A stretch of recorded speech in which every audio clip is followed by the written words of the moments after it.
나는 며느리가 여행 가방을 호수에 던지는 것을 보았다. 그런데 갑자기 그 안에서 희미한 소리가 들려왔다. 나는 물로 뛰어들어 여행 가방을 건져내고 힘들게 지퍼를 열었다. 심장이 멎는 것 같았다. 그 안에서 내가 본 것은 공포로 온몸을 떨게 만들었다. 정확히 오후 5시 15분이었다. 차를 따르다가 무심코 부엌 시계를 보았기 때문에 정확히 기억한다. 그 시계는 어머니께서 물려주신 오래된 도자기 문자판 시계였다.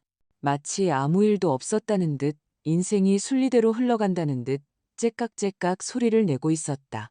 나는 내 외아들 민준을 키운 바로 그 집. 지난 반년 동안 갑자기 너무 넓고 너무 텅 비고 이제는 없는 목소리들로 가득 찬 집의 툇마루에 서 있었다. 창문 바로 앞에는 호수가 있었다. 호수는 거울처럼 맑게 펼쳐져 있었다.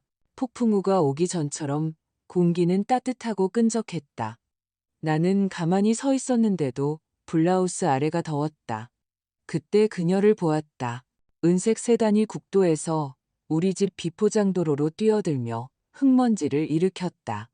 서연, 내 며느리이자 아들의 아내였다. 미친 듯이 차를 몰았다. 엔진은 고통스러운 듯 으르렁거렸다. 나는 즉시 뭔가 잘못되었다는 것을 직감했다. 아주 크게 잘못되었다. 나는 이 길을 안다. 민준이 어렸을 때 우리는 이 길을 함께 걸었다. 누군가에게서 또는 자기 자신에게서 도망치는 게 아니라면 아무도 이 울퉁불퉁한 길을 그렇게 빨리 달리지 않는다. 그녀는 물가 바로 앞에서 급브레이크를 밟았다. 차가 미끄러지며 자갈을 긁었다. 피어오른 먼지가 목을 간지럽혔다. 나는 기침을 했다. 찻잔이 손에서 미끄러져 툇마루에 부딪혀 깨졌지만 신경 쓸 겨를이 없었다. 나는 눈을 뗄 수가 없었. 서연은 민준이 결혼기념일에 선물했던 바로 그 회색 원피스를 입고 용수철처럼 차에서 튀어나왔다. 머리는 헝클어져 있었고 얼굴은 울거나 소리친 후처럼 혹은 둘 다인 것처럼 붉었다. 그녀는 트렁크를 너무 세게 열어서 문이 떨어져 나갈 것 같았고 나는 그것을 보았다. 낡은 손잡이가 달린 갈색 가죽 여행 가방. 내가 결혼 선물로 직접 주었던 바로 그 가방이었다. 내 꿈을 어디든 가지고 다닐 수 있도록이라고 나는 그때 순진하게 말했었다. 그녀는 등이 굽고 손이 떨리는 것으로 보아 무거운 것이 분명한 가방을 간신히 꺼냈다. 죄책감과 두려움에 찬 눈으로 주위를 재빨리 둘러보았다. 그 눈빛을 나는 잊지 못할 것이다. 그리고 그녀는 물가로 걸어갔다. 마치 온 세상의 무게를 짊어진 듯, 아니 그보다 더 힘겹게 한 걸음 내디뎠다. 서연아 하고 툇마루에서 소리쳤지만 나는 너무 멀리 있었다. 아니면 그녀가 듣고 싶지 않았을지도 모른다. 그녀는 여행 가방을 한 번, 두 번 흔들더니 세 번째에 던져버렸다. 물 위로 철썩하는 소리가 공기를 갈랐고 새들이 날아올랐으며 물이 솟구쳤다가 이내 가방을 삼키기 시작했다. 처음에는 둥둥 떠서 뒤뚱거리다가 가라앉기 시작했다. 서연은 잠시 서서 지켜보다가 마치 악마에게 쫓기는 듯 차로 달려갔다. 시동을 걸자마자 타이어가 비명을 질렀고 그녀는 사라졌다. 먼지와 정적만이 남았다. 나는 돌처럼 굳어 있었다. 10초, 20초, 30초. 뇌는 이 장면을 정리하려고 애썼다. 서연, 여행, 가방, 물, 그리고 그녀의 경련적인 움직임. 끔찍한 무언가. 더위에도 불구하고 등골이 오싹했다. 머리가 결정하기 전에 발이 먼저 움직였다. 나는 달려나갔다. 그렇게 달려본 지 오래되었다. 무릎은 삐걱거렸고 가슴은 타는 듯 했지만 멈추지 않았다. 툇마루에서 마당으로 그리고 길로 샌들이 흙먼지 위에서 철벅거렸다. 호수는 90m, 아니 그보다 가까웠다. 나는 더 이상 거리를 재지 않았다. 매 순간이 영원처럼 느껴졌다. 숨이 차서 해안가에 도착했다. 심장이 갈비뼈를 두드렸다. 여행 가방은 여전히 물가에서 흔들리며 물을 먹어 무거워지고 가죽은 검게 변해 있었다. 나는 망설임 없이 물속으로 들어갔다. 물은 예상외로 차가워서 뼈가 시릴 정도였고 무릎까지 허리까지 차올랐다. 끈적한 바닥이 발을 잡아당겼다. 샌들을 거의 잃을 뻔했지만 끈을 잡고 가방을 당겼다. 돌로 가득 찬 것처럼 무거웠다. 생각하지 말자, 생각하지 말자. 나는 더 세게 당겼고 손이 떨렸으며 물보라가 얼굴을 때렸다. 마침내 가방이 움직였다. 나는 젖은 모래 위로 가방을 끌고 와 그 옆에 무릎을 꿇었다. 손가락으로 지퍼를 잡았지만 젖고 녹슬어서 움직이지 않았다. 손톱이 부러져라 힘을 줬다. 제발, 제발하고 이를 악물고 속삭였다. 눈물이 시야를 가렸다. 한 번, 두 번 당기자 지퍼가 끽 소리를 내며 열렸다. 뚜껑이 열리자 세상이 멈췄다. 나는 소리를 지르지 않았다. 손이 저절로 입을 막았다. 젖은 파란색 담요 안에 아주 작은 갓난아기가 움직이지 않고 있었다. 입술은 보라색이었고 피부는 밀랍 같았으며 눈은 감겨 있었다. 아기는 움직이지 않았다. 맙소사, 맙소사, 안 돼. 손이 너무 떨려서 아기를 겨우 붙잡았다. 유리처럼 가볍고 차갑고 무서울 정도로 가볍게 아기를 들어 올렸다. 머리는 내 손바닥 안에 쏙 들어왔다. 탯줄이 의료용 클립이 아닌 평범하고 거친 실로 묶여 있었다. 집에서 몰래 도움 없이 낳았다는 뜻이었다. 안 돼, 안 돼, 안 돼, 제발. 나는 아기 가슴에 귀를 대었다. 정적, 공허함, 아기 코에 뺨을 가져다 대자 너무나 미세한 숨결이 느껴졌다. 환상이라고 생각했지만 분명히 있었다. 있었다. 아주 희미하게 하지만 숨을 쉬고 있었다. 나는 일어섰다. 아기를 품에 안자 다리가 휘청거렸지만 버티고 평생 그렇게 달려본 적 없는 속도로 집으로 달려갔다. 물이 뚝뚝 떨어지고 옷은 몸에 달라붙었다.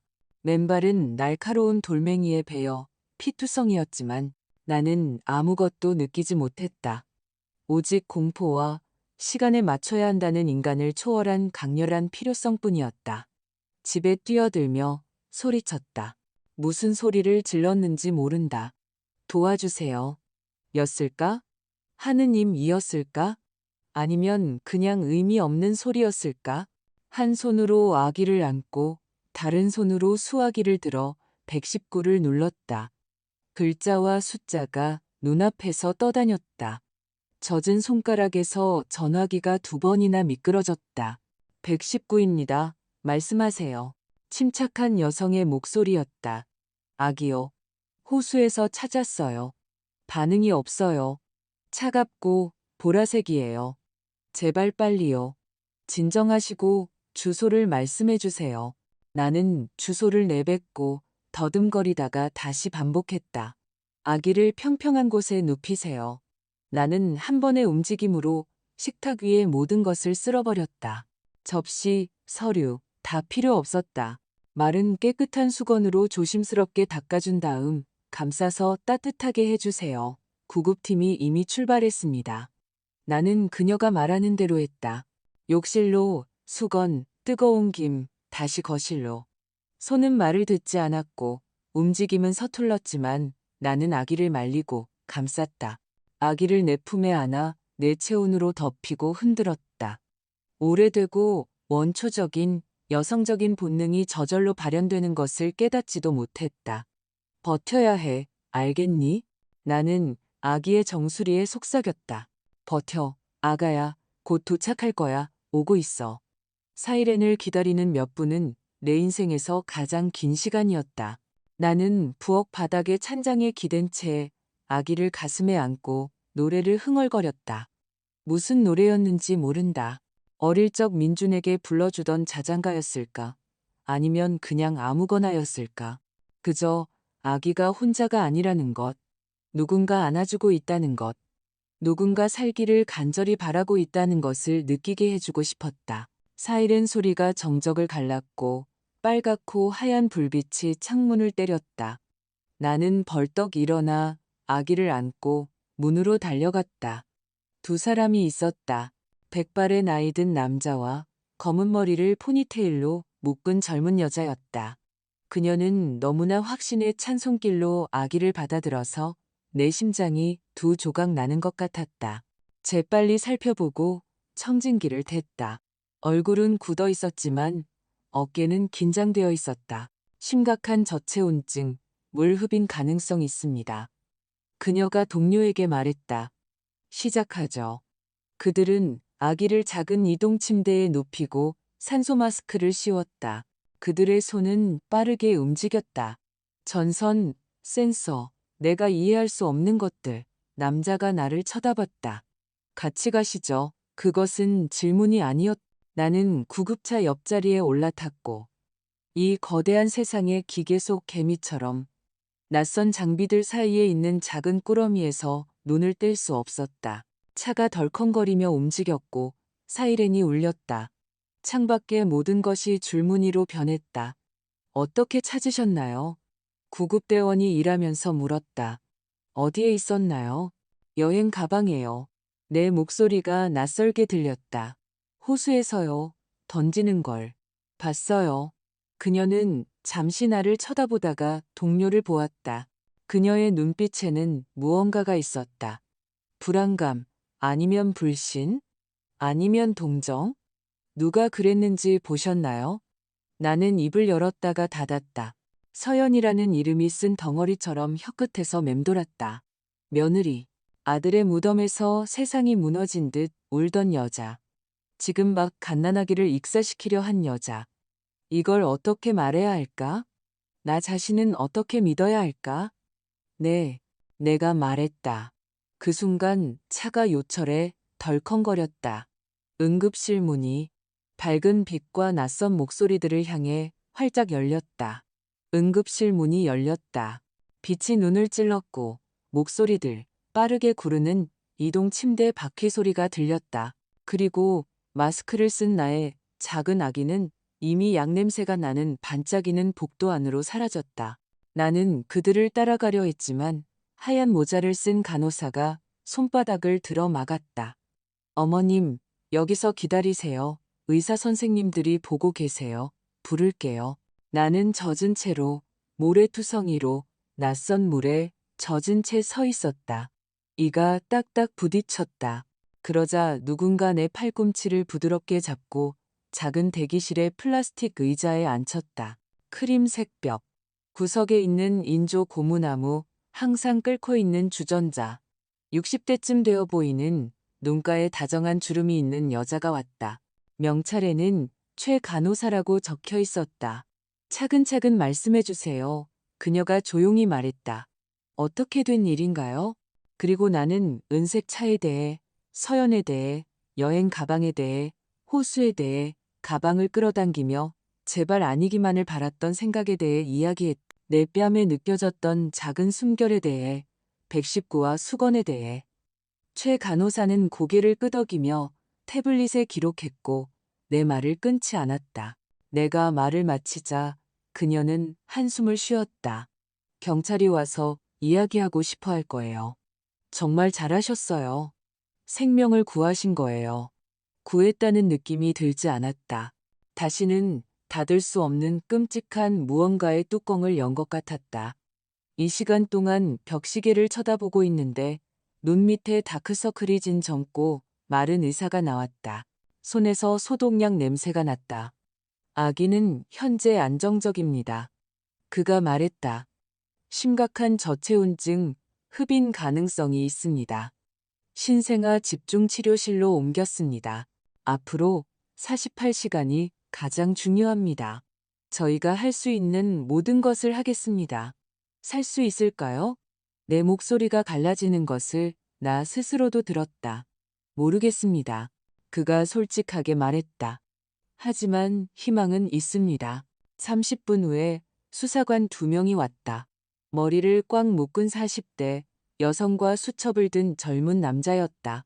여자가 자신을 소개했다. 강미영 형사. 그녀의 눈은 어둡고 예리해서 속을 꿰뚫어 보는 것 같았다. 질문이 사방에서 쏟아졌다. 시간, 장소, 차, 여행 가방을 어떻게 들고 있었나? 어디서 봤나? 얼마나 멀리서? 혹시 착각한 건 아닌가? 나는 기도처럼 같은 말을 반복했다. 5시 15분, 춘천 호숫가, 비포장도로, 은색 세단, 회색 원피스, 검은 머리, 가라앉는 여행 가방. 박서연 씨가 확실한가요? 강 형사가 눈도 깜빡이지 않고 물었다. 확실해요. 나는 손가락을 꽉 쥐며 말했다. 그의 걸음걸이도 알고 차도 알아요. 왜 그랬을까요? 몰라요. 지금 어디 있을까요? 몰라요. 마지막으로 연락한 건 언제죠? 3주 전이요. 민준이 떠난 지 반년 되던 날이었어요. 그녀는 무언가를 적고 동료와 눈빛을 교환했다. 내일 경찰서로 와서 공식 진술서를 작성해 주셔야 합니다. 그리고 어떤 상황에서도 박서연 씨가 나타나면 연락하지 마세요. 아시겠어요? 나는 고개를 끄덕였다. 내가 그녀에게 무슨 말을 할 수 있을까? 왜 그랬니? 왜? 그들은 떠났다. 최 간호사가 양모 담요와 달콤한 차 한 잔을 가져다 주었다. 집에 가서 옷 갈아입고 주무시는 게 좋겠어요. 안 돼요. 내가 말했다. 애를 혼자 둘 수 없어요. 그녀는 사라졌다가 환자복 바지와 넉넉한 티셔츠가 든 봉투를 들고 돌아왔다. 화장실에서 옷을 갈아입고 거울 속 나를 보았다. 하룻밤 사이에 10년은 늙은 것 같았다. 나는 밤새 그 플라스틱 의자에 앉아 시계를 보고 매시간 데스크로 가서 물었다. 아기는요? 안정적이에요. 상태는 위중하지만 싸우고 있어요. 간호사들은 똑같은 말로 대답했다. 새벽 3시에 병원 원목 목사님이 오셨다. 누군가 연락한 모양이었다. 그는 내 옆에 앉아 오랫동안 침묵했다. 그냥 곁에 있어 주었다. 하느님은 우리를 여러 가지 방법으로 시험하십니다. 그가 나중에 말했다. 이건 시험이 아니에요. 내가 대답했다. 저주 같아요. 그는 고개를 끄덕이고 다시 침묵했고 나는 그 어떤 말보다도 그 침묵에 감사했다. 날이 밝아오자 어제의 삶은 더 이상 없다는 것을 깨달았다. 나는 돌아올 수 없는 선을 넘었다. 이 아이는 이제 내 책임이다. 내가 선택한 것은 아니지만 물속에서 꺼내 그 작은 숨결을 들은 이상 버릴 수도 없었다. 7시쯤 최 간호사가 커피와 호일에 싼 샌드위치를 가져와 나를 앉히고 자신도 옆에 앉았다. 체온이 조금씩 오르고 있어요. 폐도 치료에 반응하고 있고요. 좋은 징조예요. 그녀가 말했다. 볼 수 있을까요? 가까운 친척만 가능해요. 그녀는 두 손을 벌렸다. 우린 이 아이 가족이 누군지도 모르잖아요. 가족이라는 말이 젖은 밧줄처럼 심장을 후려쳤다. 엄마인 서연이 있지만 그렇다면 아빠는 누구지? 어디에 있지? 왜 아무도 이 아기를 찾지 않는 걸까? 질문들이 머릿속을 파고들었지만 답은 없었다. 9시에 강 형사가 다시 나타났다. 혼자였고 얇은 서류철을 들고 있었다. 그녀는 내 맞은편에 앉아 마치 의사가 엑스레이 사진을 보듯 나를 쳐다봤다. 김순자 씨, 몇 가지 더 여쭤볼 게 있습니다. 그녀가 서류철을 열며 말했다. 진술에 어긋나는 점이 발견됐습니다. 어긋나는 점이요? 속이 꽉 조여왔다. 그녀는 인쇄물을 꺼내 내밀었다. 사진에는 서연의 은색 차가 있었다. 번호판이 선명했다. 그런데 그곳은 이웃 동네 슈퍼마켓 주차장이었다. 카메라 기록 시간 오후 5시 20분. 어제 찍힌 겁니다. 강 형사가 조용히 말했다. 오후 5시 15분에 호숫가에 있었던 게 정말 그녀와 그녀의 차가 확실한가요? 나는 침을 삼켰다. 입은 저절로 벌어졌지만 말은 목구멍 어딘가에 걸려 나오지 않았다. 만약 서연이 아니었다면 대체 누가 우리 집 호수에 여행 가방을 던진 걸까? 점심때쯤 원목 목사님이 다시 와서 조용히 옆에 앉아 묵주를 들고 나를 재촉하지 않았다. 우리는 오랫동안 침묵했다.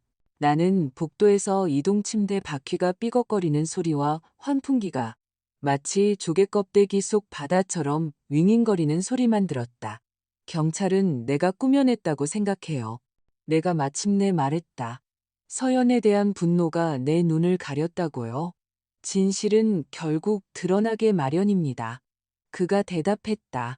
하지만 때로는 시간이 걸리죠. 그 말은 나에게 위로가 되지 않았다. 머릿속에서는 그 빌어먹을 주차장 사진이 맴돌았다. 5시 20분. 낯선 카트, 낯선 사람들, 마치 누군가 내 인생의 한 조각을 일부러 바꿔치기 한 것 같았다. 3시쯤 의사가 왔다. 안경을 쓴 엄격하지만 세심해 보이는 나이 든 여자 의사였다. 몇 가지 검사에 대한 동의가 필요합니다. 그녀가 말했다. 혈액 검사, 초음파, 외상 확인, 약물 및 감염 여부 확인. 시간이 없지만 이것 없이는 안 됩니다. 아동보호기관에서 이미 오고 있습니다. 현재로서는 어머님이 이 아이를 책임지는 유일한 성인입니다. 저는 가족이 아니에요. 내가 말하자 목이 메었다. 지금은 그게 중요하지 않습니다. 행동하는 게 중요하죠. 서명해 주세요. 솔직히 끝까지 읽지 않았다. 그들이 필요한 모든 것을 할 수 있도록 그냥 서명했다. 몇 시간 후 아동보호기관에서 왔다. 짧은 머리에 엄격한 회색 정장을 입은 젊은 여자였다. 미소는 정중했지만 눈에는 온기가 없었다. 김아름입니다. 그녀는 자신을 소개하고 내 옆 의자에 앉았다. 몇 가지 생활에 관한 질문을 드려야겠습니다. 혼자 사시나요? 네. 소득은 안정적인가요? 남편 연금과 약간의 저축이 있습니다. 전과 기록은요? 그녀는 눈도 깜빡하지 않았다. 없습니다. 정신과 병력, 우울증, 공황장애는요? 나는 숨을 들이마셨다. 민준이 죽고 나서 3개월간 항우울제를 복용했습니다. 의사 선생님이 정상적인 과정이라고 하셨어요. 지금은 아닙니다. 그녀는 무언가를 체크했다. 미리 말씀드리지만 퇴원 후 아이는 국가의 임시보호를 받게 됩니다. 저희가 인증된 위탁가정을 제안할 겁니다. 면회는 감독하에 정해진 시간에만 가능합니다. 아니요. 나 자신도 놀랄 만큼 단호한 목소리로 내가 말했다. 아이는 저와 함께 갈 겁니다. 호숫가에서 그걸 깨달았어요. 보내지 않을 겁니다. 아름 씨는 눈을 들었고 그 눈에는 경멸이 아닌 더 나쁜 것이 있었다. 동정이었다. 연세가 62세이십니다. 법적으로 친척이 아니시고요. 현재 진행 중인 형사사건의 증인 신분이십니다. 후견인 자격이 없으세요. 그리고 죄송하지만 아무런 준비도 되어 있지 않으시고요. 아들을 키웠습니다. 내가 대답했다. 내 손이 기억해요. 손을 의심하는 건 아닙니다. 그녀가 부드럽게 말했다. 하지만 저희는 규정이 있고 아이의 이익이 최우선입니다. 어디선가 멀리서 사이렌이 울렸고 왠지 웃음이 나왔다. 그들에게는 규정이 있고 이익이 있고 내게는 이미 모든 것을 결정해버린 이 심장이 있었다. 저녁에 최 간호사가 다시 담요를 가져왔다. 김순자 어머님. 그녀가 조용히 말했다. 집에 다녀오세요. 샤워하시고 마른 옷으로 갈아입으세요. 무슨 일이든 변동이 있으면 바로 전화드릴게요. 솔직히 집으로 가는 길은 안개 속을 헤매는 것 같았다. 호수로 향하는 길모퉁이에서 브레이크를 밟았다는 사실도 모른 채 차를 세웠다. 물가로 내려갔다. 여행 가방은 이미 없었고 모래 위에 흔적도 말라 있었다. 머릿속에서만 여전히 그 장면이 출렁였다. 어두워질 때까지 서서 생각했다. 과연 모든 진실을 알게 될 날이 올까? 그리고 그녀는 지금 어디에 있을까? 가까이 아니면 멀리. 전화기가 실이 끊어지듯 날카롭게 울렸다. 병원입니다. 최 간호사의 목소리였다. 짧고 자세한 설명 없이 제발 돌아와 주세요. 나는 예의 바른 사람들이 운전하지 않는 방식으로 차를 몰아 되돌아갔다. 주차장에 아무렇게나 차를 세웠다. 손이 떨려서 열쇠가 자물쇠에 거의 들어가지 않았다. 최 간호사가 입구에서 기다리고 있었다. 살아있어요. 그녀는 내 첫 번째 생각을 읽은 듯 즉시 말했다. 하지만 드릴 말씀이 있어요. 가시죠. 우리는 3층으로 올라가 신생아 집중치료실을 지나 더 안쪽의 작은 회의실로 들어갔다. 테이블에는 세 사람이 앉아 있었다. 강 형사, 그 옆에는 아동보호기관의 아름 씨, 그리고 맞은편에는 짙은색 정장을 입은 60대 남자가 있었다. 얇은 안경, 긴 여행 끝처럼 피곤한 얼굴. 앉으시죠. 강 형사가 말했다. 중요한 결과가 나와서 논의해야 합니다. 저는 법유전학자 문 박사입니다. 남자가 자신을 소개했다. 오류를 배제하기 위해 긴급 DNA 검사를 2번 실시했습니다. 말들이 물에 던져진 돌멩이처럼 DNA 2번, 그리고 파문이 퍼져나갔다. 신생아과 소견에 따르면 아이는 생후 약 3일 되었습니다. 그가 말을 이었다. 그리고 그는 아무런 꾸밈 없이 나를 똑바로 쳐다보았다. 그 아이는 어머님의 손자입니다. 아드님인 이민준 씨의 친아들입니다. 세상이 무너지지는 않았다. 그냥 소리가 멈췄다. 귓가에 내 피가 흐르는 소리만 들리고 아무것도 들리지 않았다. 그러다 벽, 테이블, 낯선 얼굴들, 그리고 손자라는 한 단어가 돌아왔다. 믿을 수 없는 불가능한 일. 그럴 리가 없어요. 나는 속삭였다. 민준이는 떠난 지 반년이 넘었어요. 서연 씨, 저희가 확인했습니다. 강 형사가 말했다. 저희 계산으로는 임신은 이민준 씨가 사망하기 약 한 달 전에 이루어졌습니다. 그렇다면 그녀는 알고 있었던 것이다. 가슴을 누군가 손톱으로 긁는 것 같았다. 그리고 강 형사가 말을 이으며 몸을 바로 세웠다. 마치 불쾌한 소식을 전하기 전처럼 교통사고 자료를 다시 검토했습니다. 공식적으로는 빗길 미끄러짐이었죠. 재감정을 요청했습니다. 브레이크 시스템에서 고의적인 조작의 가능성이 매우 높은 흔적이 발견되었습니다. 고의적이라는 단어가 도끼처럼 떨어졌다. 그러니까 나는 말을 잇지 못했다. 살인 가능성을 염두에 두고 수사 중입니다. 그녀가 차분하게 말했다. 박서연이 주요 용의자지만 증거가 필요합니다. 그리고 문제가 있습니다. 그녀가 사라졌어요. 전화기는 꺼져 있고 계좌는 비어 있습니다. 아파트에는 아무도 없고요. 증발한 것 같습니다. 나는 일어나 창가로 다가갔다. 도시가 수천 개의 낯선 평온한 불빛들로 떨고 있었다. 숨을 내쉬기 위해 이마로 유리창에 구멍을 뚫고 싶었다. 민준아, 나는 유리창에 대고 말했다. 내 아들. 어떤 단서라도 필요합니다. 강 형사가 부드럽게 덧붙였다. 그녀가 숨을 만한 사람, 주소, 장소, 가까운 사람이 누가 있나요? 나는 눈을 감았다. 3년의 결혼 생활 동안 그녀는 자신에 대해 거의 아무것도 말하지 않았다. 과거가 텅 빈 자리 같았다. 문득 떠올랐다. 언젠가 민준이 북쪽 국경 근처에 사는 이모에 대해 언급한 적이 있었다. 서연이 어릴 때 살았다고 했다. 이모요. 내가 말했다. 북쪽 국경 가까이요. 이름은 몰라요. 민준이 딱 한 번 지나가듯 말했어요. 그것만으로도 단서가 됩니다. 강 형사가 고개를 끄덕였다. 기록을 확인해 보겠습니다. 우리는 천둥이 친 후처럼 셋이서 침묵했다. 아름 씨가 먼저 정신을 차렸다. 중요한 점이 또 있습니다. 아이가 어머님의 손자이므로 권리가 생깁니다. 후견인 신청을 하고 그 후에 입양을 진행할 수 있습니다. 하지만 과정이 간단하지 않습니다.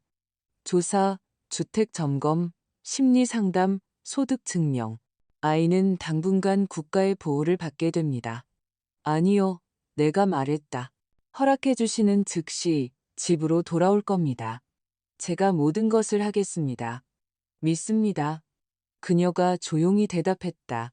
하지만 그건 법원과 의료진, 그리고 저희가 결정합니다.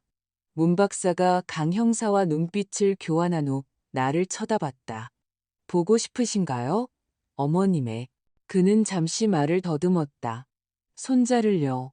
오랜 잠수 끝에 폐로 공기가 돌아온 것 같았다. 네, 내가 말했다. 최 간호사가 이미 에어샤워실 앞에서 기다리며 멸균 가운과 모자를 건네주고 팔꿈치까지 손을 꼼꼼히 씻으라고 했다. 우리는 모든 것이 숨쉬고 깜박이는 방으로 들어갔다. 구석에 우리 아이의 인큐베이터가 있었다. 아기는 투명한 요람에 누워 있었다. 얇은 튜브들, 작은 마스크, 모니터에는 평탄한 녹색 그래프가 그려져 있었다. 너무나 작지만 살아 있었다. 숨쉬고 싸우고 있었다. 만져봐도 될까요? 내가 속삭였다. 네. 최 간호사가 고개를 끄덕였다. 가볍게 손가락 끝으로만요. 나는 동그란 창문으로 손을 넣어 아기의 손바닥을 만졌다. 따뜻했다. 아기가 내 검지를 꽉 쥐었다. 똑똑한 머리라면 그냥 반사작용이라고 했겠지만 마음은 다른 것을 들었다. 놓지 마세요. 차트에 적을 이름이 필요해요. 최 간호사가 거의 들리지 않게 말했다. 모든 절차가 끝날 때까지 쓸 임시 이름이요. 지어주시겠어요? 나는 숨을 들이마셨고 갑자기 누군가 귓가에 속삭여준 것처럼 분명하게 알 수 있었다. 네, 내가 말했다. 내일 말씀드릴게요. 그날 밤 중환자실을 나서다가 유리문 옆에서 강 형사의 시선을 느꼈다. 그 시선은 평소처럼 일에 집중하고 있었지만 등골을 오싹하게 만드는 무언가가 더 익혔다. 김순자 씨. 그녀가 조용히 말했다. 다음에 또 이야기해야겠습니다. 박서연을 굴에서 끌어낼 방법이 생각났어요. 아침에 나는 인큐베이터로 돌아와 팔꿈치까지 손을 씻고 일회용 가운과 모자를 쓰고 처음으로 소리내어 말했다. 이 아이 이름은 지호예요. 차트에 그렇게 적어달라고 부탁했다. 일단은 이렇게, 나머지는 법원이 결정하겠지만 나에게는 이 아이가 지호였다. 최 간호사는 마치 자신도 그 이름을 기다렸다는 듯 고개를 끄덕였다. 어울리네요. 조용하고 따뜻한 이름이에요. 하루는 정해진 일과대로 흘러갔다. 수액, 모니터, 신생아과 의사들의 짧은 보고. 점심때쯤 아동보호기관의 아름씨가 마치 모든 과목의 시험지 뭉치 같은 서류철을 들고 나타났다. 그녀는 내 옆에 앉았다. 목소리는 부드러웠지만 건조했다.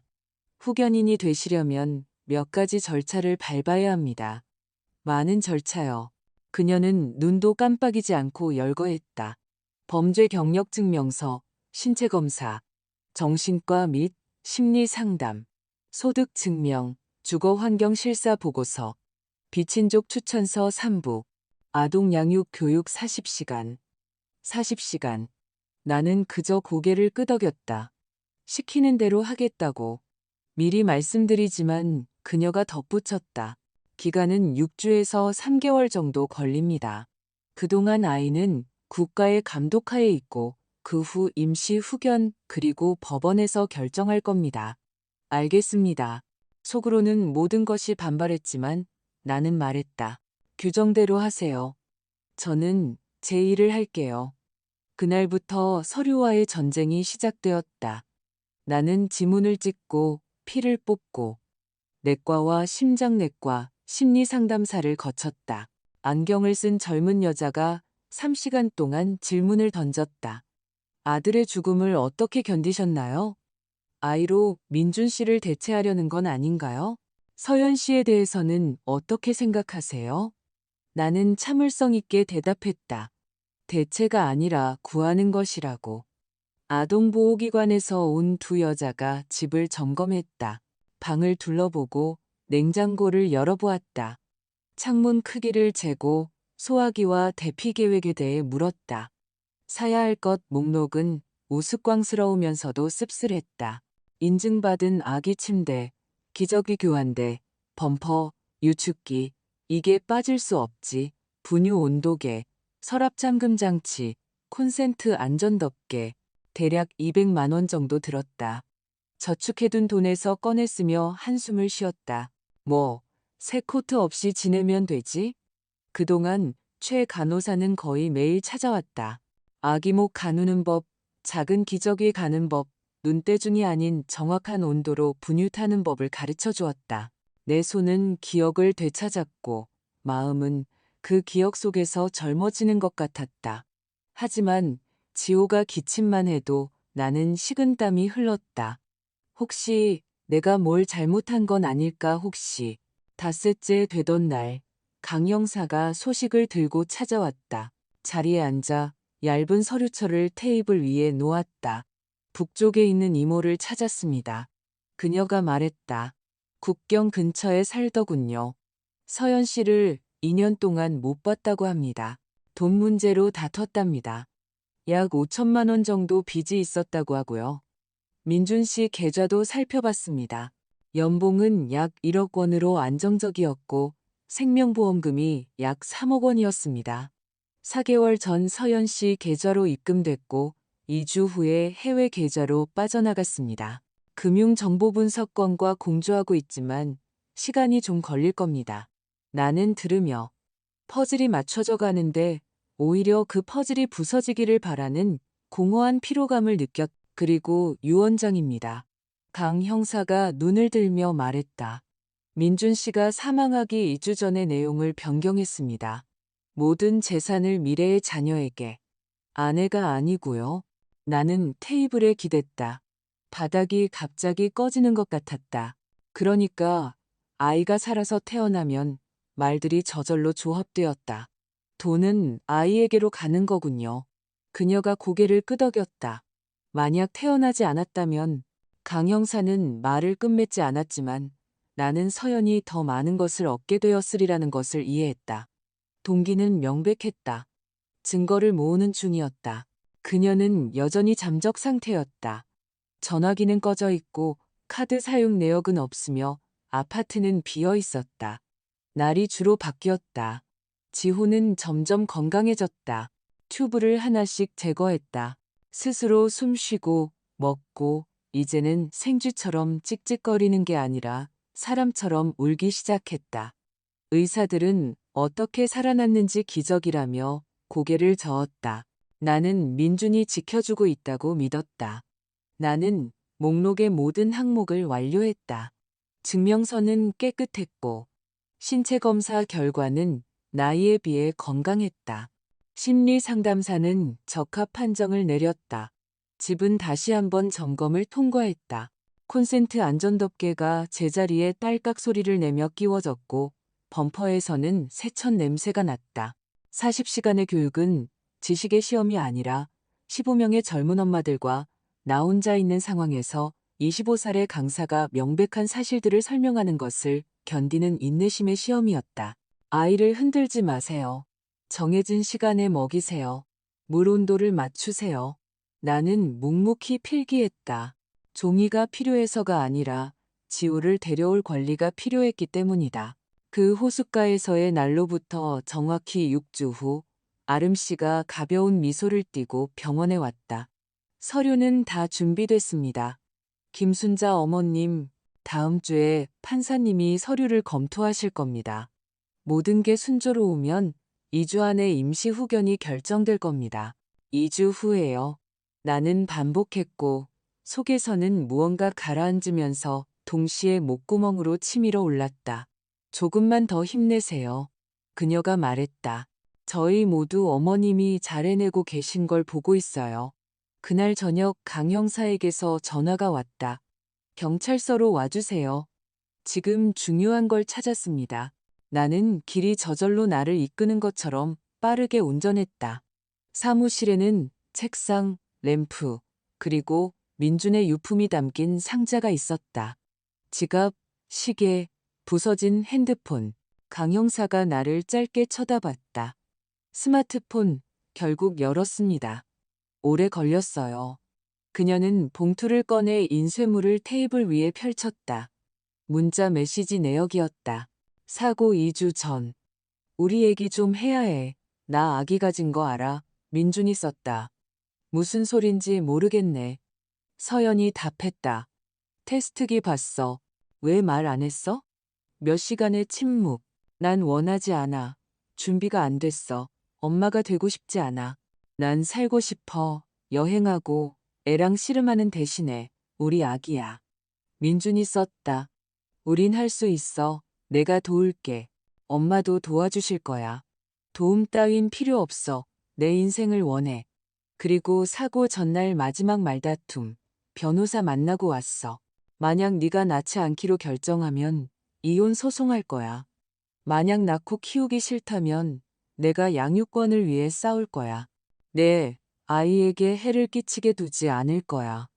후회하게 될 거야. 그녀가 보냈다. 그리고 그 뒤는 공백이었다. 다음 날 민주는 세상을 떠났다. 강 형사는 인쇄물 위에 또 다른 종이를 올려놓았다. 통화 기록이었다. 그 주에 서연은 사설 자동차 정비사 김철수에게 3번 전화했다. 그를 체포했습니다. 처음엔 입을 다물다가 계좌 이체 내역을 보여주니 실토하더군요. 사고 전날 500만 원, 사후에 700만 원을 더 약속받았답니다. 그가 브레이크 시스템을 손댔다고 자백했습니다. 손 좀 봐달라고 부탁받았다고요? 그는 3천만 원 정도의 빚이 있었습니다. 지금은 공범으로 구속되어 있습니다. 서연에 대해서는 수배 및 체포 영장이 발부되었지만 여전히 행방이 묘연합니다. 나는 칼날을 보듯 종이를 응시하며 앉아 있었다. 모든 단어는 내가 알고 싶지 않았지만 마음속으로는 알고 있던 사실을 확인시켜 주었다. 그녀는 모든 것을 계획했다. 그녀는 아들을 보호하려던 내 아들을 죽였다. 그리고 이제 내 손자는 누군가에게 그게 더 이익이 될 것 같다는 이유만으로 중환자실에 누워있다. 이제 어떻게 되나요? 나는 고개를 들지 않고 물었다. 찾고 있습니다. 강 형사가 말했다. 그녀의 얼굴이 모든 데이터베이스, 기차역, 공항에 배포되었습니다. 병원에도 수배 전단이 돌았고요. 누군가는 알아볼 겁니다. 영원히 사라지는 사람은 없어요. 나는 고개를 끄덕였다. 말이 아니라 목소리의 톤을 믿었다. 그녀는 포기하지 않을 것이다. 늦게 집에 돌아와 부엌에 앉아 찻잔에 손바닥을 대고 있다가 내가 정적이 아니라 지호가 기억 속에서 숨쉬는 소리에 귀를 기울이고 있다는 것을 깨달았다. 테이블 위에서 전화기가 진동했다. 모르는 번호. 그리고 나는 이제부터는 서류나 증명서에 관한 일이 아닐 것이라는 것을 직감했다. 나는 전화를 받았다. 여보세요. 내가 말했다.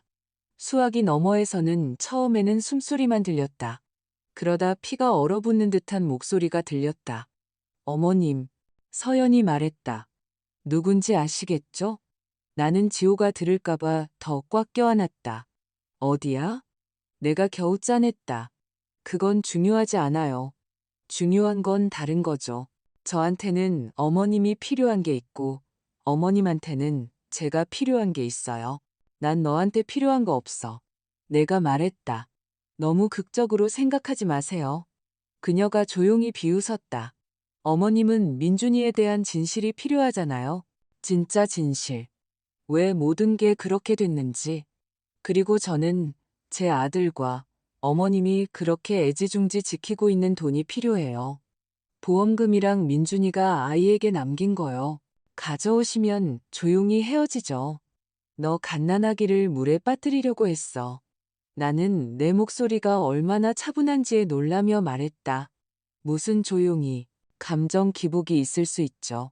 그녀는 후회하는 기색 없이 대답했다.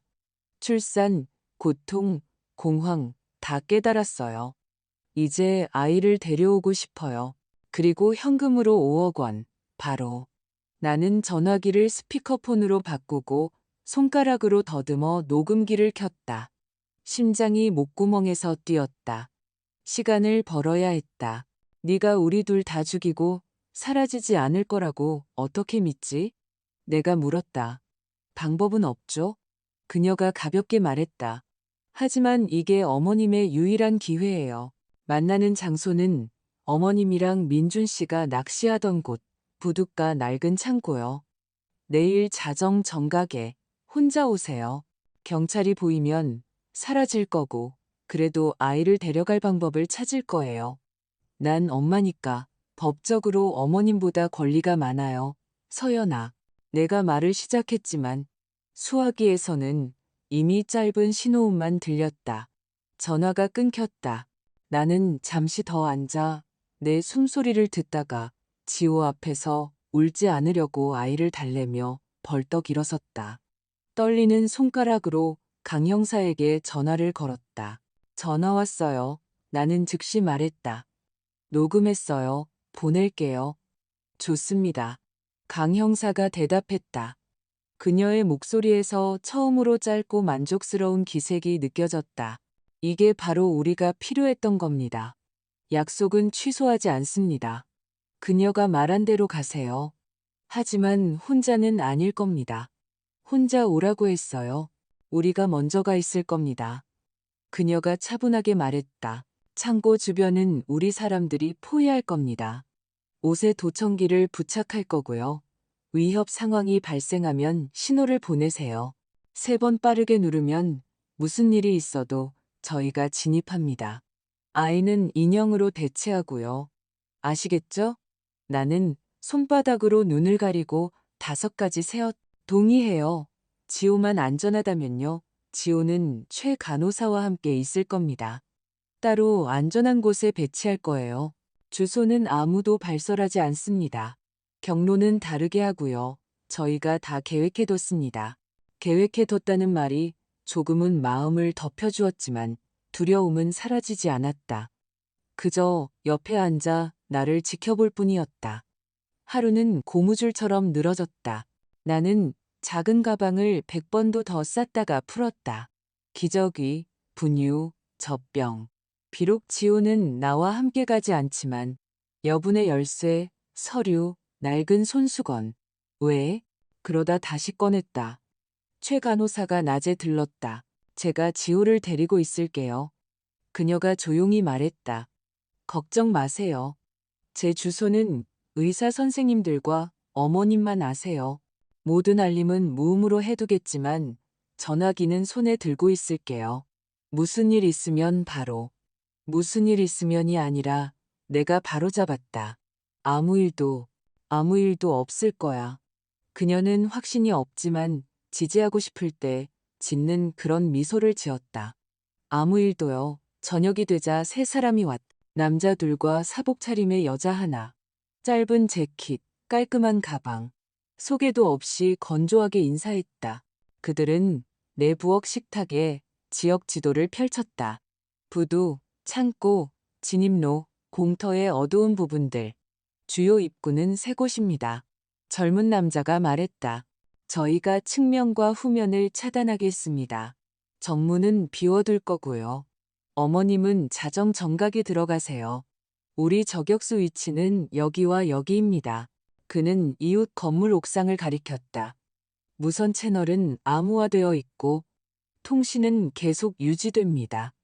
여자가 상자에서 작은 검은색 원반을 꺼냈다. 도청기는 옷깃에 단추처럼 부착됩니다. 소리를 저희에게 전송하죠. 이게 비상 버튼입니다.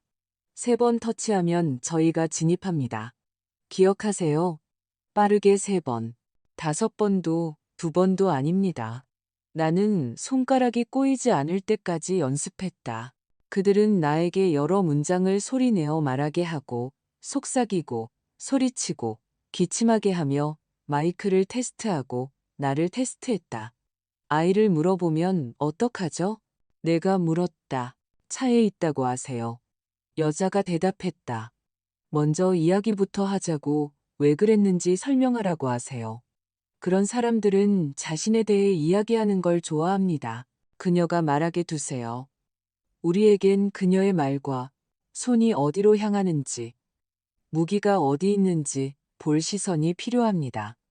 논쟁하거나 비난하지 말고 시간만 끄세요. 혼자가 아닐 수도 있습니다. 나이든 남자가 말했다. 주변을 스캔했습니다. 움직임은 거의 없지만 보장은 못합니다. 주위를 잘 살피세요.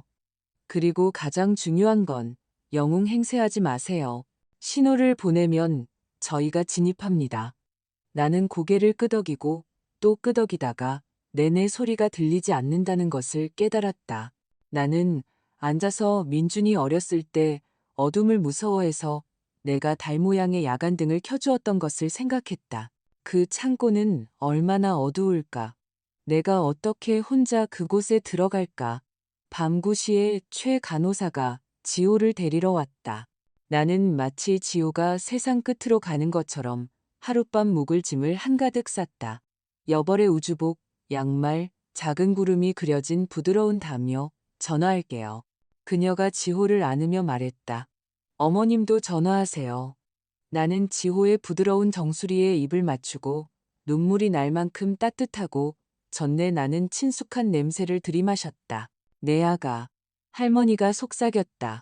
곧 그들이 떠나자 집은 낯선 곳처럼 조용해졌다. 나는 방을 둘러보고 스위치를 만져보고 창문을 확인했다. 이것조차도 내가 모든 것을 통제하고 있다는 의식의 일부였다. 욕실에서 세수를 하고 어두운 재킷과 편한 운동화로 갈아입었다. 불필요한 것은 아무것도 없었다. 옷깃에는 작은 검은색 원반이 달려 있었다. 나는 손가락 끝으로 그것을 만졌다. 빠르게 3번. 나는 기도처럼 속으로 되뇌었다. 10시 30분에 강 형사에게서 전화가 왔다. 저희는 이동합니다. 우리 팀은 이미 그곳에 있습니다. 11시 15분에 출발하세요. 도착하면 헤드라이트를 끄시고요. 여기에 주차하세요. 그녀가 지점을 알려주었다. 혼자가 아니라는 걸 기억하세요. 저는 모든 말을 듣고 있습니다. 알겠습니다. 내가 말했다. 문을 닫을 때 단 1분간 손이 말을 듣지 않았다. 나는 자물쇠를 2번 잠그고 작별 인사를 하듯 나무 문을 손바닥으로 쓸고 차로 향했다. 익숙한 길, 엔진 소리가 유난히 크게 들리는 그런 밤이었다. 호수에 가까워지자 지시대로 불을 껐다. 어둠이 물처럼 차를 받아들였다. 12번, 지점 도착. 이어폰에서 가늘고 거의 속삭이는 듯한 소리가 들렸다. 5분 후 도착 예정, 들립니다. 나 자신도 놀랄 만큼 차분하게 대답했다.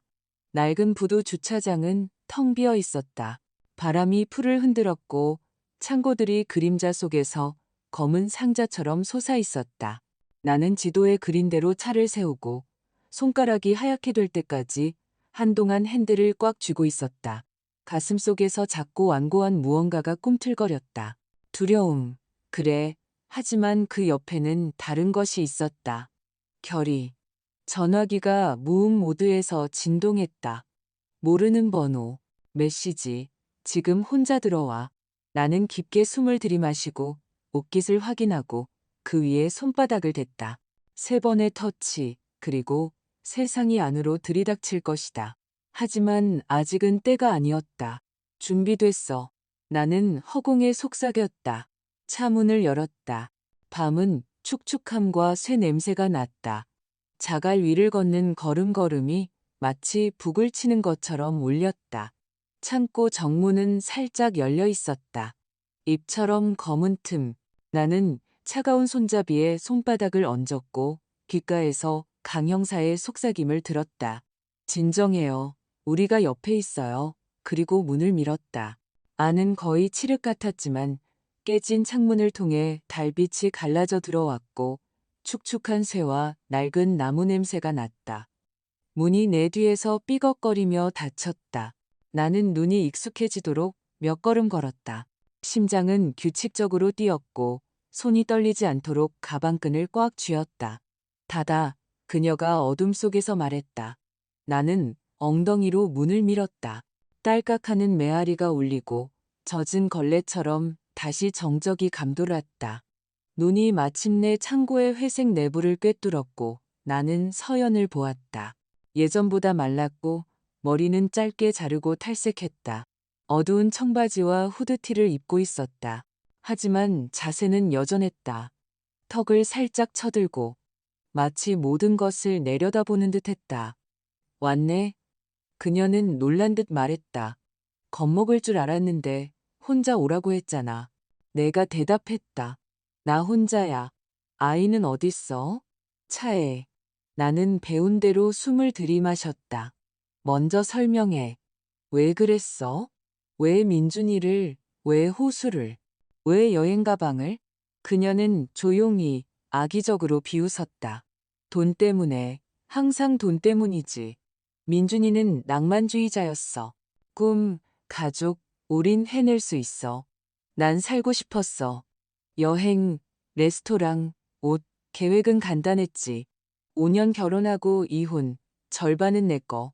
근데 임신을 해버렸네. 그리고 걔가, 모든 걸 미래의 아이에게 넘겨버렸어. 그래서 계획을 바꿔야 했지.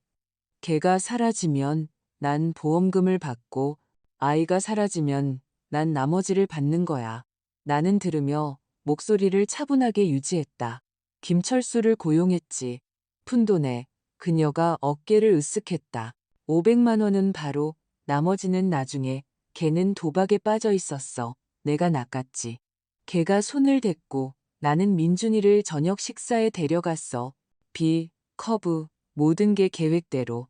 그리고 여행 가방, 맑은 호수, 아름답잖아? 그녀가 콧방귀를 뀌었다. 시적이지. 가족의 장소. 원점으로 돌아온 거야. 어디선가 위에서 바람이 조용히 스쳤다. 귀에서 무전기 소리가 들렸고 거의 들리지 않는 강 형사의 목소리가 말했다. 계속하세요. 시간은 있습니다. 나는 혼자 고개를 끄덕였다. 혼자 나왔구나. 내가 말했다. 비밀리에, 탯줄은 클립이 아니라 실로.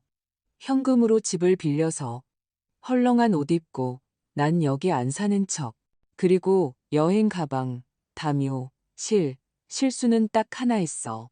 네가 너무 가까이 있었다는 거. 나는 속이 얼어붙는 것을 느꼈지만 리허설처럼 계속했다. 보험금은 이미 빼돌렸고. 민준이가 아이에게 남긴 건 현금으로 원해? 어떻게든 상관없어. 지금 당장 5억 원이랑 아이를 내 손에. 그럼 우린 헤어지는 거야. 그녀가 약간 앞으로 몸을 기울였다. 넌 깨끗한 양심으로 살고, 손자를 구하고 엄마에게 돌려주고, 모두가 행복한 거지. 엄마라고? 나는 처음으로 목소리가 떨리는 것을 허락하며 반복했다. 엄마는 갓난아기를 물에 던지지 않아. 그만해. 그녀가 날카롭게 손을 내저었다. 넌 공황이 뭔지 전혀 몰라. 그건 감정 폭발이었어.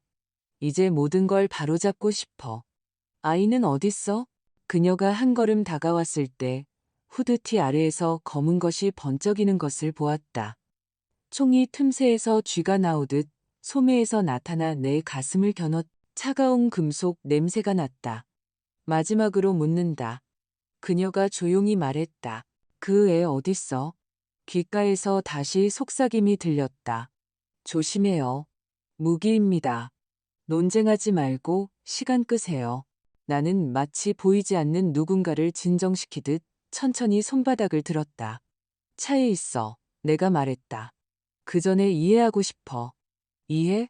서연이 비웃었다. 뭘 이해해? 내 아들이 멍청했다는 거?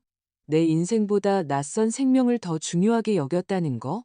걔는 변호사한테 가서 양육권으로 협박하고 내 미래를 망치려고 했어.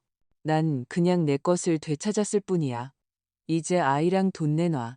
소리내서 말해봐. 내가 요청했다. 네가 민준이가 죽기를 원했다고.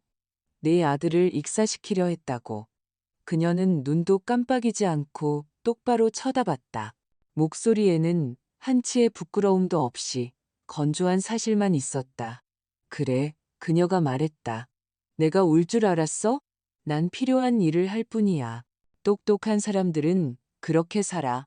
그 순간 나는 그녀와 협상할 말이 더 이상 남아있지 않다는 것을 깨달았다. 오직 버튼뿐이었다. 나는 마치 주머니에서 열쇠를 찾는 것처럼 시선을 내렸고 손가락 끝으로 옷깃 아래에 작은 원반을 찾았다. 하나, 귀에서 딸깍 소리가 났다. 둘, 셋, 넌 그 애를 가질 수 없어. 나는 조용히 말하고 그녀의 눈을 똑바로 쳐다봤다. 절대로. 정적이 벽처럼 솟아올랐다. 나는 그녀의 손가락이 움찔하는 것만 볼 수 있었다. 섬광이 어둠을 갈랐다. 어깨에 가해진 충격은 끓는 물처럼 뜨거웠고 큰 망치처럼 둔탁했다. 몸이 돌아가며 등으로 넘어졌다. 숨이 막혔고 세상이 흔들렸다. 그러자 즉시 마치 천을 찢는 것처럼 창고가 빛으로 가득 찼다. 옆문이 열리고 엎드려 총 내려놔 하는 외침이 울렸다. 둔탁한 발소리, 거친 명령. 누군가의 그림자들이 기둥 사이로 스쳐갔다. 서연이 움찔했다. 나는 그녀가 총구를 다시 내 쪽으로 아니면 빛 쪽으로 돌리는 것을 보았고 총이 떨어져 부딪히고 튕겨나가 굴러가는 것을 보았다. 그녀는 콘크리트 바닥에 쓰러트려지고 무릎으로 눌려 손목에 금속이 채워졌다.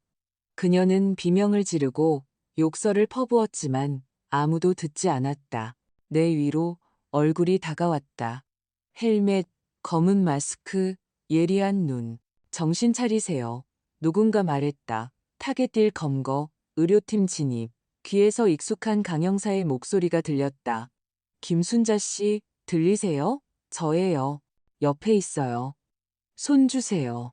나는 이상하고 쉰 웃음이 터져 나왔다. 잡았어요? 네, 잡았습니다. 전부 녹음됐어요. 피가 뜨거운 줄기로 소매 안으로 흘렀다. 누군가 내 어깨에 꽉 찬 붕대를 눌렀다. 제대로 견딜만하게 아파왔다. 나는 숨을 더 깊게 쉬려고 애쓰며 숨을 세었다. 하나, 둘, 셋. 아주 가까이서 발소리가 들렸다. 누군가 들것을 불렀다. 빨리. 나는 약해서가 아니라 어젯밤 지호가 잠들 때 내 품에서 쉬었던 그 숨소리 하나를 간직하기 위해 잠시 눈을 감았다. 그 소리가 반대편에서 잡는 손바닥처럼 나를 붙들었다. 맥박 잡고 있습니다. 다른 목소리가 말했다. 혈압이 떨어집니다. 가죠. 나를 조심스럽게 들어올려 단단한 곳에 눕혔다. 가슴과 허벅지에 벨트가 채워졌다. 목에 차가운 주사바늘이 꽂혔다. 몸에 따뜻한 기운이 퍼졌다.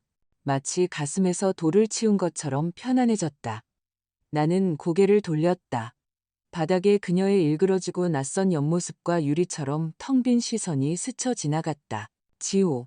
내가 속삭였다. 최 간호사에게 연락해서 괜찮다고 전해주세요. 강 형사가 대답했고 나는 처음으로 머리가 아닌 몸으로 그녀를 믿었다.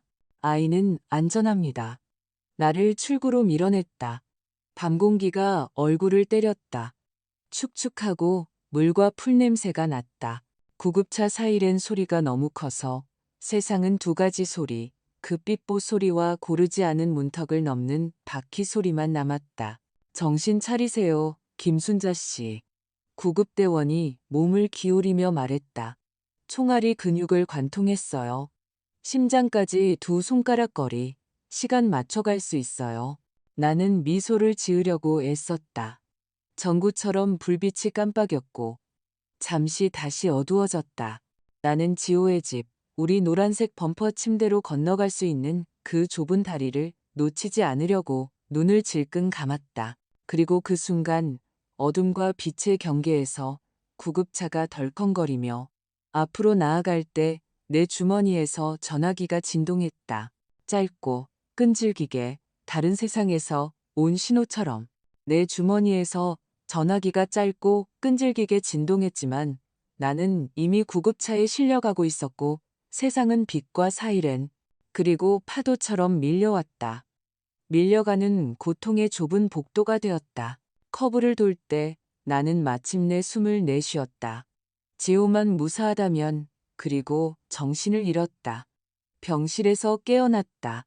하얀 천장, 조용한 모니터 소리, 어깨는 마치 달궈진 숟가락을 쑤셔 넣은 것처럼 욱신거렸다. 옆에는 최 간호사가 지호를 안고 앉아 있었다. 내가 눈을 뜬 것을 보고 가족에게 짓는 그런 미소를 지었다. 보세요. 누가 보고 싶어 했는지 그녀가 몸을 기울이며 말했다. 다 괜찮아요. 들리세요? 아이는 괜찮아요. 어머님 상처도 깔끔하게 꿰맸어요. 심한가요? 혀가 까끌거리고 목소리는 낯설었다. 근육을 관통했어요. 심장까지는 안 갔습니다. 마르고 자신감 있는 의사가 나타나 대답했다. 살 겁니다. 며칠 관찰하고 재활 치료하면 됩니다. 나는 건강한 왼쪽 팔로 지호를 안고 떨리지 않도록 팔꿈치를 받쳤다. 아기는 킁킁거리며 주먹을 꼼지락거리고 내 가슴에 이마를 부볐다. 마치 내가 맞는지 확인하는 것 같았다. 나는 그 느낌을 붙잡기 위해 눈을 감았다. 따뜻하고 살아있는 내 아가. 1시간 후에 강 형사가 왔다. 피곤했지만 마치 강철심이 받쳐주는 것처럼 등이 꼿꼿했다. 어떠세요? 그녀가 물었다. 살아있어요. 내가 말했다. 그것보다 지호는 안전한가요? 물론입니다. 서연은 체포됐고 무기도 압수했습니다. 어머님과의 대화 녹취록은 명백합니다. 동기, 자백, 사보타주 세부사항. 살인 및 아기와 어머님에 대한 살인미수 혐의로 이미 담당 형사가 배정되었습니다. 재판은 오래 걸리겠지만 이미 시작됐습니다. 자랑하는 것처럼 모든 걸 다 말하더군요. 생각이 말보다 느렸어요. 그런 사람들은 종종 자랑하죠. 강 형사가 차분하게 대답했다. 구치소로 보냈습니다. 김철수에 대한 증언도 확보했고 브레이크 조작도 확인됐습니다. 부족했던 조각들을 다 모았어요. 그녀는 의자 등받이에 손을 얹고 잠시 침묵했다. 대단하십니다, 김순자 씨. 하지만 앞으로는 영웅적인 행동은 삼가주세요. 치료받으시고 서류 절차 밟으세요.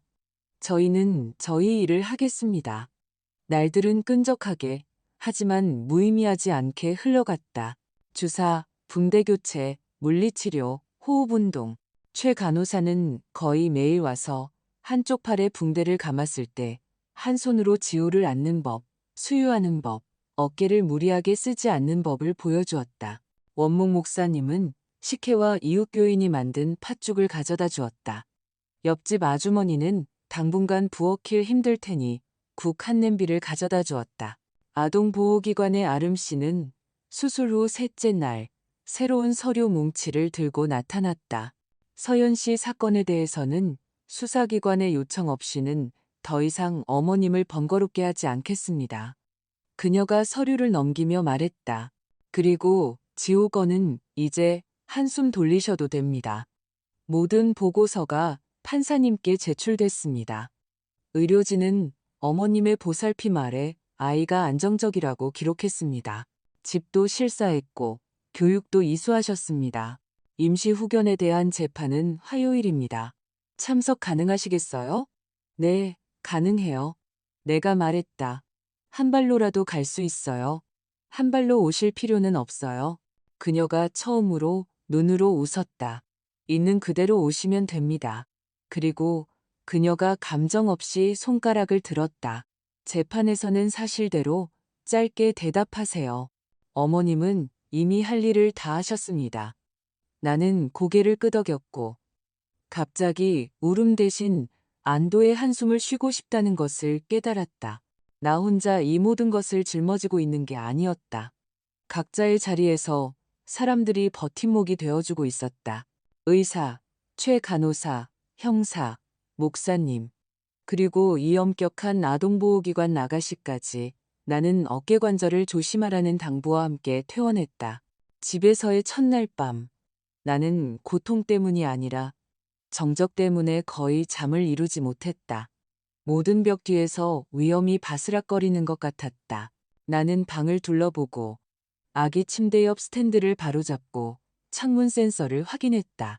침대 끝에 앉아 최 간호사와 함께 설명서를 보며 웃었던 바로 그 노란색 범퍼에 손바닥을 얹었다. 아침에 우리는 법원으로 향했다. 나는 민준의 장례식 때 입었던 가장 좋은 정장을 입고 이 옷을 새로운 삶에 맞게 고쳐야겠다는 미신적인 생각을 했다. 이 옷이 검은 날들만 기억하지 않도록 법정은 작았고 창문에서 들어오는 빛이 판사석을 비췄으며 벽에는 태극기가 걸려 있었다. 판사는 50대 여성으로 차갑지 않고 직설적인 시선을 가지고 있었다.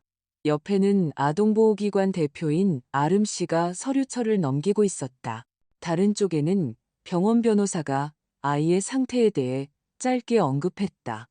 뒤에는 원목 목사님이 앉아 조용히 내게 고개를 끄덕여 주었다. 우리 이름이 불렸을 때 나는 정해진 대로 일어섰다. 판사는 모든 서류를 마치 종이가 아니라 찢어서는 안 될 타인의 삶인 것처럼 감정을 담아 오랫동안 읽었다. 그러고는 눈을 들었다. 간단하지 않은 사건이군요. 그녀가 말했다. 62세의 여성이 신생아에 대한 임시 후견을 신청했습니다. 그런데 바로 이 여성이 자신의 목숨을 걸고 이 신생아를 구했습니다. 그녀는 잠시 말을 멈췄고 나는 목이 메는 것을 느꼈다. 의료 소견서를 검토했습니다. 후견인의 연령 대비 건강 상태 양호, 심리 상담 결과 적합, 주거 환경 기준 충족, 교육 이수. 아이는 신청인의 손자이며 어머니는 구속 수감 중입니다. 그녀는 여러 중범죄 혐의로 수사를 받고 있습니다. 아이에게는 안정과 가까운 성인, 그리고 안전한 환경이 필요합니다. 그녀는 다시 서류를 보고 펜을 내려놓고 손가락을 깍지 꼈다. 법정은 너무 조용해서 그녀의 손바닥 아래에서 종이가 바스락거리는 소리가 들렸다. 아름 씨는 숨도 쉬지 않고 앉아 있었다. 원목 목사님은 거의 눈에 띄지 않게 성호를 그었다. 제시된 사실들을 고려하여 판사가 시작했고 우리가 그 의미를 따라잡을 시간을 주려는 듯 다시 한번 멈췄다. 법원은 판결합니다. 판사는 마지막 말을 서두르지 않고 서류 위에 손바닥을 얹고 안경 너머로 쳐다보았다. 아이를 김순자 씨에게 6개월간 임시 위탁한다. 아동보호기관의 월간 방문, 의료기관에 보고 심리적 지원을 조건으로 한다. 기간 만료 시 연장, 연구 후견 또는 입양 가능성을 검토하는 재심을 진행한다. 의사봉이 울렸다. 행운을 빕니다, 할머니. 나는 울지 않았다. 마치 폐로 공기가 돌아와 제대로 숨을 쉴 수 있게 된 것 같았다. 아동보호기관의 아름 씨가 내 팔꿈치를 잡았다. 해내셨어요. 3일 후 나와 최 간호사는 지호를 카시트에 앉혔다. 그녀는 분유 온도, 수면, 위험 신호에 대해 다시 한번 설명했다. 나는 모든 맨홀 뚜껑을 두려워하며 시속 20km로 직진했다. 집에 와서 우리는 지호의 새 방, 노란색 범퍼와 구름 모빌이 있는 방에 카펫 위에 그냥 앉아 있었다. 아기는 손가락을 꼼지락거리며 천장을 쳐다봤고 나는 그의 숨소리를 귀가 아닌 피부로 듣는 법을 배웠다. 첫 주는 힘들었다. 밤이 3시간 간격으로 나뉘고 젖병을 씻다가 아침부터 굶었다는 사실을 깨닫고 어깨가 꿰맨 상처 때문에 쑤시는데도 오른팔은 쓸 수 없어서 왼팔로 아이를 안아야 하는 것이 어떤 것인지 잊고 있었다. 최 간호사는 이틀에 한 번씩 와서 배앓이 방지법, 배고픈 울음과 무서운 울음을 구별하는 법 등 작은 요령들을 알려주었다. 원목 목사님은 성모상을 가져와 조용히 선반에 놓아두었다. 이웃들은 셋이서 김치찌개 한 냄비를 가져왔다. 사양 말고 받으세요.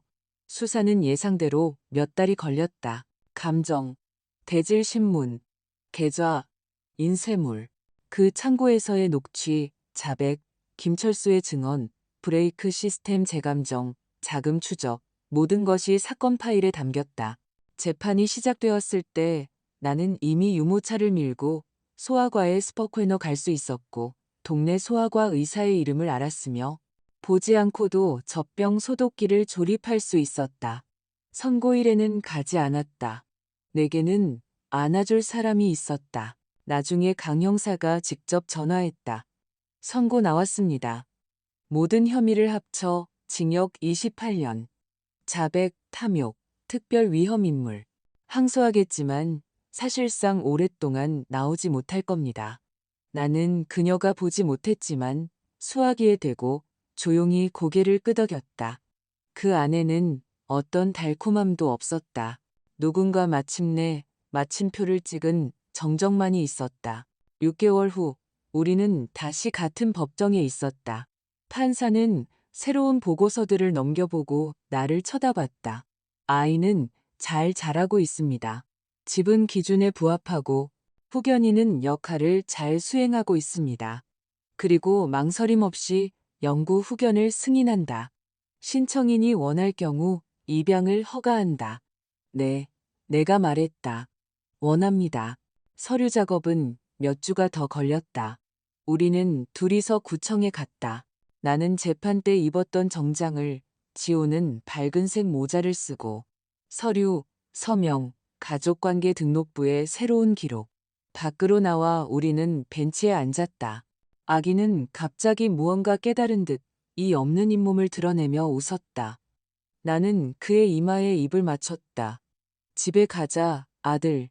그 후는 삶이었다. 영화가 아니었. 아침마다 병원 대기줄. 아기 마사지.